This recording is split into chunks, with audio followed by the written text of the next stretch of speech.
Sampurasun pamirsa tepang di sareng kuring Putrini Silsiana Wahyuni nu baris ngadugikeun warta dina dinten ayeuna dina acara Warta Sunda Televisi Kangmat pamirsa Sunda Loka TV edisi Senin 14 April 2025 sejak kasanggapkeun warta utama bocah awewe diduga diculik di Pasar Rebuka Jakarta Timur.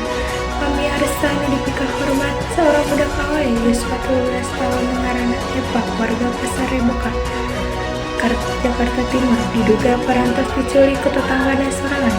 Kejadian ieu lumangsung ti saprek Kamis isuk-isuk dua dinten ka tukang sareng ngabalukarkeun kahariwang ti pihak kulawarga. Ieu pamirsa rekaman CCTV anu nunjukkeun detik-detik nalika Eva diajak keluar kuno diduga pelaku. Mugi ka poe Sabtu uberang Eva teu acan balik deui ka imah saenggeus diajak keluar ku tetanggana.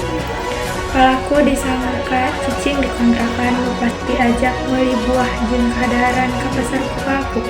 Panci eta korban masih dikantunkeun deui ka keluargana. Nanging dina di Kamis isukna korban deui diajak keluar ku pelaku kalian janji rek dibelaan pakaian enggal nepi ka 3 jam bulanan korban teu euih ka imah. Sehingga kolotna mimiti ngarasa curiga nalika didatangan ka kontrakan pelaku. Kolot korban kaget ningalieun sagala barang milik nu disangka pelaku geus teu aya deui dipindahkeun sakabehna. Saperti leungit tanpa tebak, kapolisian ayeuna masih terus ngalakukeun panulingtikan pikeun ngalacak tempat ayana korban sarta milari pelaku anu kabur. Warga satempat udah diajak pikeun waspada jeung saling ngajaga utamana pikeun budak-budak di lingkungan sakurilingan. Sakitu warta dinten ieu kuring Putrini Silsiana Wahyuni nyuhunkeun undur diri heula ti payeunan anjeun. Hatur nuhun sareng wilujeng enjing ugi ka